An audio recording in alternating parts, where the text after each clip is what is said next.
The ground shook beneath Lieutenant Rion's boots as the enemy plasma cannons thundered in the distance.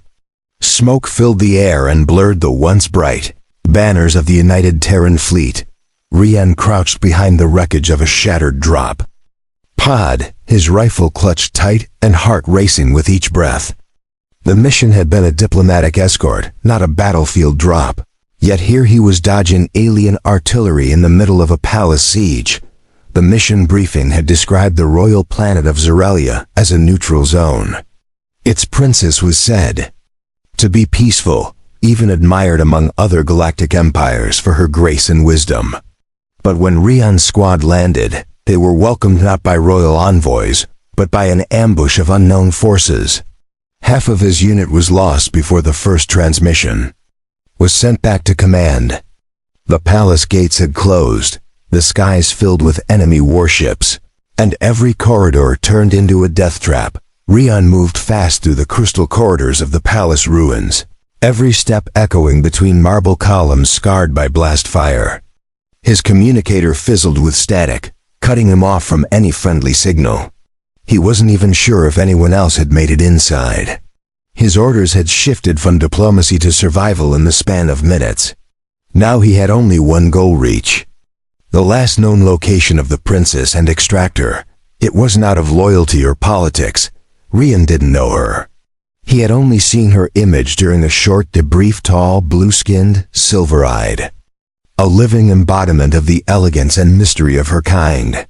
But if someone that important fell into enemy hands, the consequences could ripple across the stars. Saving her might be the only move left to stop this from becoming a full-scale galactic war. He found her chamber sealed and half-collapsed. The guards at her door lay lifeless, their armor torn and weapons useless beside them. Rion pushed through the debris, shoulder first, until the door cracked open. The air inside was colder, humming with strange energy. The light crystals flickered, casting the room in a haunting shimmer. And there, in the center of the ruined chamber, was the princess. She stood motionless, as if frozen by fear or shock. Her silver dress was torn, her long white hair matted with dust, and her arms crossed tightly against her chest. But her face held no fear. Her eyes locked onto Rion's with a calm sadness that stopped him in his tracks. She took one slow step forward, her voice low and fragile. "You shouldn't have come here," she whispered, her tone carrying the weight of 1,000 untold stories. Rion raised his hands to show he meant no harm. "I'm here to get you out. I'm with the Terran Diplomatic Corps," he said, unsure if she understood or cared. She blinked slowly, then took another step closer. The ground trembled again as another blast hit somewhere deeper in the palace. The walls groaned, and crystals fell from the ceiling like glass rain. Without warning, the princess rushed forward and wrapped her arms around Rion. Her body shook as she pressed her head against his chest, and to his shock, she began to cry. Not just a few tears, but sobs so deep and desperate, they pierced through the armor he wore. Rion hesitated, stunned by the sudden emotion. He didn't know what to say or do. She clung to him as if he were the last soul in the galaxy who could still save her. Something was terribly wrong. This wasn't just fear or sorrow. It felt like guilt. It felt like grief. And something about the way she held him made his heart pound harder. He looked down at her, trying to make sense of her words, of her tears, of why a royal heir would break down like this in a stranger's arms. And then he noticed something cold pressing into his waist. She was hiding something beneath her robes. A glowing metal shard, pulsing like a heartbeat. It was not a weapon, but a key. A royal glyph keyed to ancient Zorelian tech. He recognized the shape from an old intelligence report. It wasn't meant for battle. It was meant to unlock something buried, something forbidden. And she had just handed it over to him without speaking another word. His breath caught in his throat. Why would she do that? Why would she trust a human, a stranger, with something so valuable, unless she had no one else left? Unless what she knew was too dangerous to speak aloud. The pieces didn't fit, not yet, but the weight of it all crashed into him like gravity itself. And in that moment, Rian realized he wasn't rescuing her from war. She was rescuing him from something far worse. Rian kept his arm steady as the alien princess leaned against him, her body trembling with emotion. He could feel the wetness of her tears through his uniform, a strange warmth from someone who looked like she came from a frozen star. She didn't say anything more, and he didn't force her to speak. All around them, the palace walls groaned under pressure as another distant explosion rumbled. The glyph she had slipped into his hand pulsed faintly with a blue glow. Rian didn't recognize the full function, but he understood one thing: it wasn't just ceremonial. This key had purpose. It had power. He tucked it safely into his jacket, keeping one hand on his weapon as he guided her toward the back entrance of the chamber. The corridors ahead were dark and shattered.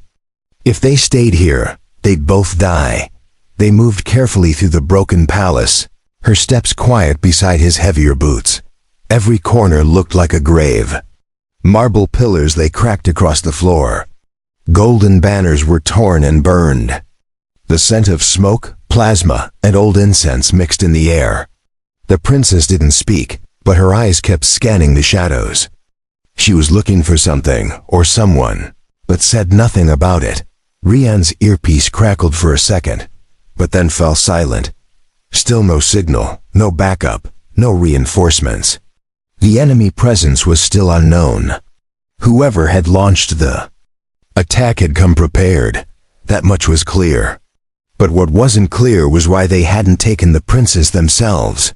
She was unguarded, unharmed, and yet she had been left behind, as if forgotten or rejected. They entered a wide hall lined with statues of her ancestors.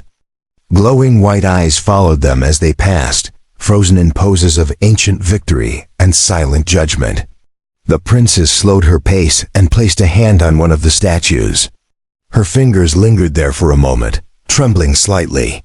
She whispered something in her native tongue, too quiet for Rian to understand. Then she turned to him with new determination in her eyes. "I must show you," she said, her voice soft but steady. Rian hesitated. "Show me what?" he asked, but she was already walking toward a hidden panel along the wall. With a wave of her hand, the panel shimmered and vanished, revealing a narrow passageway glowing with crystal veins. She stepped inside without fear. Rian followed her without question. Every instinct told him to stay close. She knew this place far better than he ever could. The walls pulsed with quiet light as they descended a curved stairway. It felt like walking into the veins of a sleeping giant. At the end of the stair, a heavy silver door waited. The princess placed her palm against it, and it slid open with a slow hiss. Inside was a chamber unlike anything Rian had seen. Floating orbs of light hovered in midair, displaying fragments of holograms, ancient texts, and shimmering star maps. In the center of the room stood a crystalline console shaped like a blooming flower. The princess approached it and opened her palm. The glyph he had been holding started to glow again through his uniform. She gestured for him to place it into the center of the console. He did so slowly, and as it clicked into place, the entire room shifted. The lights dimmed, the orbs retracted, and a single projection emerged. It was not of war, or of a fleet, or of a star chart. It was a memory, a recording of the princess herself, standing before a council of armored aliens. Her face was calm, but her voice was full of fear. "They will not stop," the recording said. "The humans are not the enemy. But if we do not act, others will use this war to erase them and take control of the Zerelian legacy. I will not be part of this crime. I choose to stand with them, even if I must do so alone." Rian stood frozen as the memory faded. He looked at the princess beside him. She wasn't a target. She wasn't a hostage. She was a traitor to her empire because she had chosen to protect humans from the inside.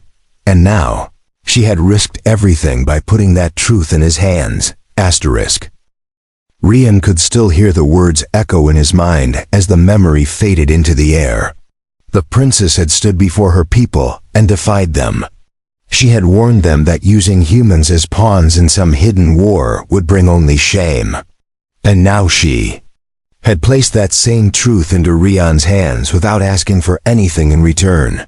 The chamber dimmed once more, and the floating lights returned to their neutral glow. The princess stepped back from the console and lowered her head. Her long, white hair spilled over her shoulders like silk, and for a brief moment, she looked fragile. Not as royalty, not as a symbol, but simply as someone who had lost everything. Rian didn't know what to say, but he knew he had to act. "We need to get out of here," he said gently. "If the enemy finds this place, they'll erase everything." She nodded without argument and moved toward the exit. As they climbed the spiral stairs again, the air began to feel heavier. A strange vibration traveled through the walls. Something had changed on the surface. Something was approaching, and it wasn't friendly. They emerged back into the corridor where the statues waited. But this time, the light from the crystals flickered in patterns that Rian hadn't seen before. The shadows were moving, shifting. Unnaturally. The princess stopped and turned toward the statues. One of them was glowing. A red pulse blinked from its center, small but dangerous. It was a sensor beacon. A trap had been triggered. Rian pulled the princess behind a fallen pillar just as plasma fire erupted down the hallway. The blast scorched the floor where they had just stood. He peeked out and saw 3 enemy drones floating silently forward. They weren't machines he recognized. They were sleek, sharp, and moved like predators. They weren't here to arrest or question. They were here to kill. The princess touched the console on her arm, and a glowing shield burst around them. The plasma blast deflected off the barrier, but the energy was already draining. Rian grabbed his rifle and fired at the lead drone. His shot struck its sensor node, and the machine sparked before crashing to the ground. The others split formation. Trying to flank from both sides, he fired again and dropped the second drone. The princess turned and used her console to overload the crystals lining the ceiling. The resulting explosion dropped a wave of debris on the last drone, crushing it beneath stone and metal. Dust filled the hallway, and everything fell silent. Once more, Rian coughed and helped her back to her feet. They couldn't stay here. They ran through the remaining corridors until they reached an emergency lift shaft. The platform was inactive, damaged in the earlier attack. Rian scanned the controls and rerouted power using the glyph signal. The lift buzzed to life and began its slow rise toward the upper palace decks. The shaft was dark, its walls cracked and groaning under strain. But it was their only path to the surface. As they ascended, Rian looked at her again. "Why me?" he asked quietly. "Why tell all this to a stranger?" The princess didn't answer right away. Then she turned to him with calm eyes and said, "Because I watched your kind even before this war. I studied you, and I believed in you when my people didn't." Her voice was steady, but her hands were still trembling. Rian stared at her, unsure what to say. Trust like that was dangerous. It made her a target, and it made him something he wasn't sure he wanted to be. But he understood now. She hadn't just chosen to reveal the truth. She had chosen him, not by accident, not by mistake. She had made a decision based on faith. And now he had to decide if he was worthy of that choice. The lift stopped with a jolt, and the doors creaked open. The palace roof was exposed to the sky, cracked open like a broken shell. Enemy ships circled above, scanning the wreckage. But one side of the rooftop had collapsed into the royal gardens below. Rian looked over the edge and spotted a clear escape path through the green tunnels of ancient trees. He turned to her and nodded. "Ready?" She took his hand without hesitation. They jumped into the unknown together. Rian and the princess dropped into the garden ruins, landing on a bed of shattered leaves and cracked glass tiles. The once beautiful sanctuary was now overrun with vines, fallen statues, and scorched tree trunks. Broken beams of moonlight slipped through the holes in the palace roof above, casting a ghostly glow across the landscape. The air smelled of damp earth and old fire. She rose first, pulling him with surprising strength. Her eyes scanned the shadows quickly. These royal gardens once belonged to her ancestors, a place of peace and prayer. Now they were only shelter for those who had nowhere else to run. She led him forward between twisted roots and fallen columns. They had to move fast. The drones would return soon. Rian's side ached from the jump, but he pushed the pain aside. He kept his rifle raised, watching for movement. Every sound felt louder in the quiet garden. A branch cracking, a rock falling. Even the breath between them seemed sharp.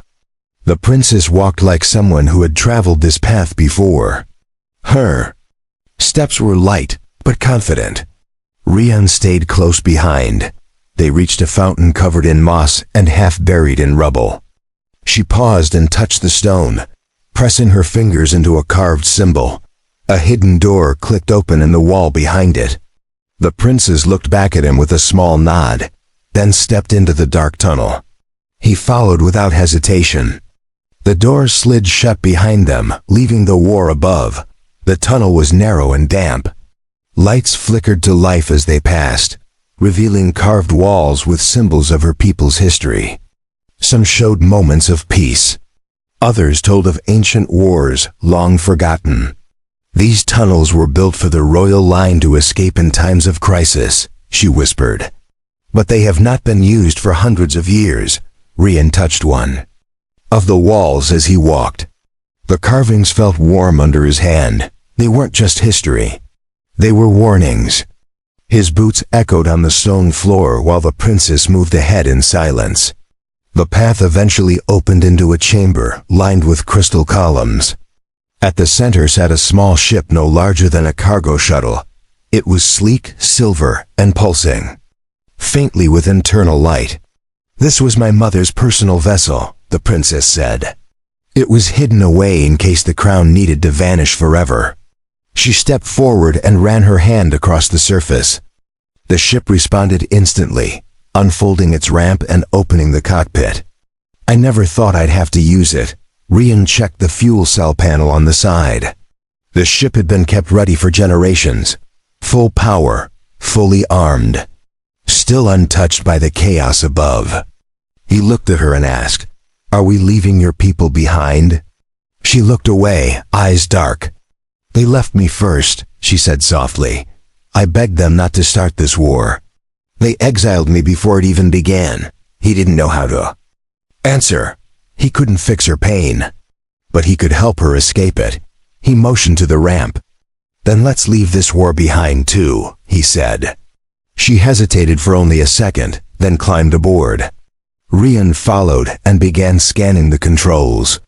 The systems came online with a soft hum, reading his biometric signal and marking him as co-pilot. As the ship powered up, alarms flashed across the console. Incoming threats. Enemy signals had locked onto their position. Drones were descending into the gardens. They didn't have much time. The princess took the pilot seat. Rian manned the defense controls. The ship's weapons flared to life with a sharp hum. The entire chamber began to tremble. The roof above split open, triggered by the ship's launch system. Vines tore apart, and stones collapsed. Light from the sky above spilled into the chamber as the ship rose into the air. Drones fired from below, but their blasts missed as the engine surged to full power. The ship punched through the ruins and into open sky like a comet breaking free. Rian gripped the edge of his seat as the ship soared above the city. Below them, the palace was burning. Warships circled the towers, and laser fire lit up the clouds. But none followed them. The ship was cloaked, silent, untouchable for now. The princess stared out the window, tears drying on her face. She didn't look back. She didn't need to. They were leaving behind more than a planet. They were leaving behind everything that had once defined them. The stars stretched wide before them as the ship moved silently through space. The royal escape vessel was fast and cloaked, gliding past hostile patrols and sensor nets. Rian remained at the co-pilot seat, his hands tense on the controls. The silence between him and the princess was not awkward, but heavy. She stared at the stars like they were judging her from every direction. Below them, the burning planet shrank into a ball of smoke and blue haze. Her home, her heritage, everything she had known since birth was now lost, yet she had not broken. She had not begged for comfort. She sat with her spine straight and her expression calm. But Rian noticed how tightly she held the edges of her seat, fingers white with pressure. "We need to land somewhere safe," Rian finally said. "Do you have coordinates?" She nodded and activated the navigation interface. A small moon blinked on the star map, far from trade routes and communication. "Lines, my mother once told me about this place," she said. "A forgotten garden world. It was never charted officially. No one should be looking for us there." He entered the coordinates and confirmed the jump. The ship's core hummed as the engines shifted. Starlight bent, and the vessel shot forward through space. During the jump, Rian leaned back and looked at her. "You said your people turned against you," he began. "But they didn't just exile you, did they?" She didn't answer right away. Then she lowered her gaze and whispered, "They wanted me to lie. To support a treaty that would make the war look justified. I refused. They stripped my title. I only escaped because a guard loyal to my mother helped me flee. I watched from the shadows as they blamed humans for everything. But the attack on the palace wasn't from your kind. It was from our own factions who wanted power." Rian clenched his fists at the truth.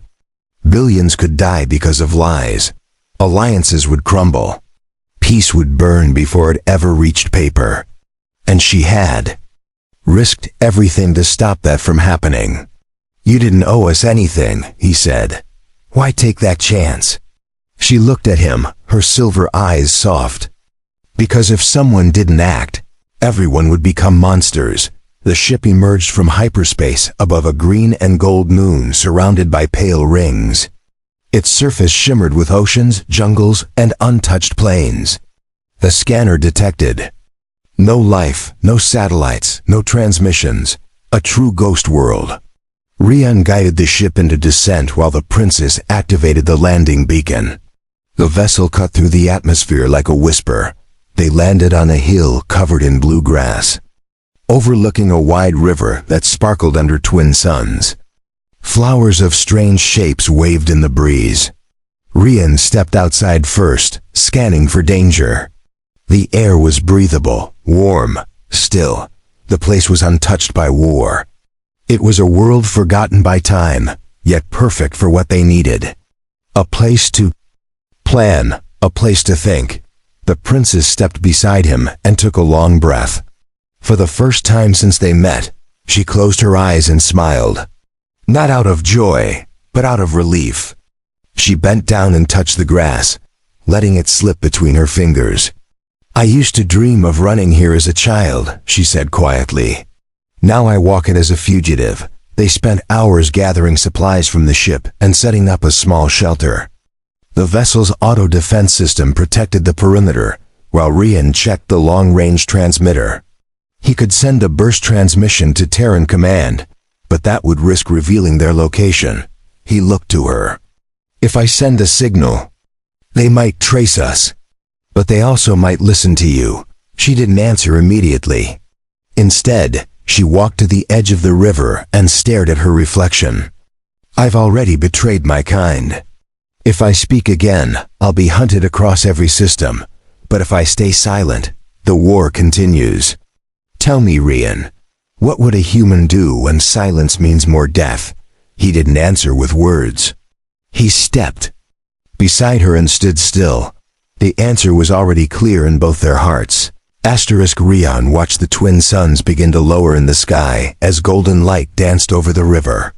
The wind carried a soft hum, like a distant lullaby from the stars themselves. The princess stood in silence beside him, her arms folded across her chest.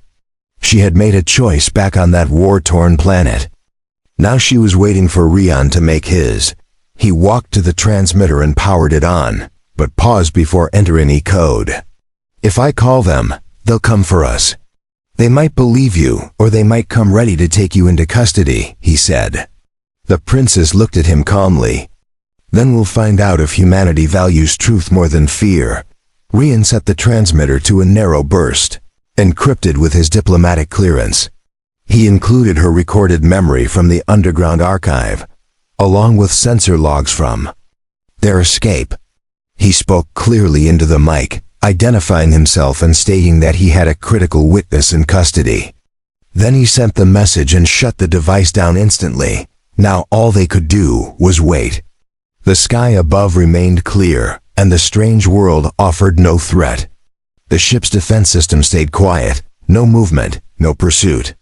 The silence was both comforting and tense. Rian started a small fire outside their shelter and sat on a stone near it. The princess joined him without a word, wrapping her robe tighter. For a while, they just stared into the flames. It was a strange kind of peace, not safety, not trust, but an understanding between two survivors who had risked everything for something bigger than themselves. "My name is Sira," she said suddenly. "I never told you before." It felt like I didn't deserve to be anyone anymore. Rian nodded slowly. "Sira," he repeated. "I'm Rian Vale, Lieutenant, Diplomatic Escort Unit. And I think you've done more than most diplomats ever will." She looked at him with the softest smile he had seen on her yet. It didn't last long, but it was real. And in that moment, he understood she had stopped seeing him as just a soldier. Night arrived fast on the moon, blanketing the land in silver blue light. Sira curled up in the shelter while Rian took first watch. He sat outside with his rifle across his lap, eyes fixed on the sky. Every flash of light made him tense. Every cloud shift made him grip tighter. He wasn't afraid for himself. He was afraid they would come too late or too violently. When morning returned, he stepped into the ship and checked the console. A blinking light signaled an incoming response. He played it through the private speaker. It was from Terran Command. They had received his message and verified parts of the recording. A diplomatic escort was already en route with orders to retrieve both him and the princess alive. He stepped outside and told her. She didn't speak, but her shoulders sank with a weight he could feel from across the clearing. "They're coming," he said. Within the day, she nodded once and walked toward the river again. This time, Rian followed her. "Are you afraid of what they'll do?" he asked. Sira didn't look back. "Not afraid. Just tired of not being heard." Rian stood beside her, letting the breeze brush through his hair. "I'll speak for you if they won't listen," he said. "You don't have to stand alone this time." She turned her head just slightly and said, "You already gave me more than my entire empire did. You believed me." Later that afternoon, the sound of engines echoed through the sky. A diplomatic vessel broke through the clouds, shining with polished steel and blue lights. It circled once before descending into the open field near the river. Rian and Sira stood side by side as the hatch opened. Human officers in clean uniforms stepped out, their weapons holstered but visible. A senior envoy approached and saluted. "Rian, Lieutenant Vale, we received your message. Is the witness secure?" Rian nodded and motioned to Sira. "This is Princess Sira of Zorelia. She has evidence of false war crimes and a council conspiracy to escalate the conflict. I trust her. You should too." The envoy studied her face, then gave a small respectful bow. The envoy's bow was small, but it changed the air between them. For the first time since her exile, Sira was not being hunted or silenced. She was being acknowledged. She kept her chin high and gave a short nod in return. Rian could feel her pulse slow beside him. The soldiers around them lowered their guards slightly, but their eyes stayed sharp. The human delegation escorted them into the ship. Sira sat beside Rian in a clean observation chamber with high glass walls. They were given water, rations, and access to medical scans. No cuffs, no cells. Just watchful eyes and careful distance. Rian stayed close, answering questions and clarifying mission logs. Sira remained silent for most of it, studying their movements with a careful gaze. A high-ranking officer entered the chamber after a while. She introduced herself as Commander Ilani, acting head of the diplomatic tribunal. She extended her hand to Sira first, and the princess hesitated only a second before taking it. "You are not our prisoner," Ilani said. "But what you say must be proven. Your words will shape what happens next." Sira looked at her directly. "Then I will speak clearly," she said. "And I hope you listen better than my own kind ever did." Rian watched her with quiet pride. The woman who once wept silently in his arms now stood as steady as a mountain. She had crossed a galaxy to stop a war, and now she was finally being heard. Inside the tribunal room, Sira shared everything. The recordings from the archive, the secret votes she had witnessed, the attempted bribes, the threats made to silence her. She revealed names, codes, dates, all burned into her memory. The room listened in silence, no one interrupting her once. Her voice didn't shake, her eyes didn't break. She spoke like someone who had already lost everything but her truth. Rian sat in the back of the room, fists clenched under the table. The tribunal members reviewed the data with increasing alarm. Files matched, codes verified. Some names were already under quiet investigation. Sira's testimony didn't just sound real, it aligned perfectly with a dozen suspicious gaps in recent intelligence reports. The tribunal ended the session and asked Sira to rest while they processed everything. Rian escorted her to the quarters assigned to her. The halls were quieter now. The ship drifted in orbit over the moon, no longer a hiding place but a temporary witness platform. As they reached her room, she stopped and looked up at him. "Do you think they'll act on it?" she asked. He gave a small nod. "They'd be fools not to. What you gave them is powerful. But it won't be easy. The people you exposed have reach. They won't go down without a fight." Sira lowered her eyes. "Then I hope humanity is braver than Zorelia was." He placed a hand gently on her shoulder. "It already is. You're the reason why." Later that night, alarms triggered on the ship. Enemy vessels had entered the outer region of space near the tribunal craft. Two unidentified Zorelian cruisers, fast and silent, were approaching without sending any broadcast. The command deck moved quickly, raising shields and powering defensive systems. Rian arrived just as the scans confirmed the threat. "They're not here for war," Rian said. "They're here for her. They know she talked." Commander Ilani nodded. "We expected this. We're not letting them take her." The crew activated cloaking pulses to block tracking. Rian rushed to Sira's room and found her already dressed, standing by the window with her hands clenched.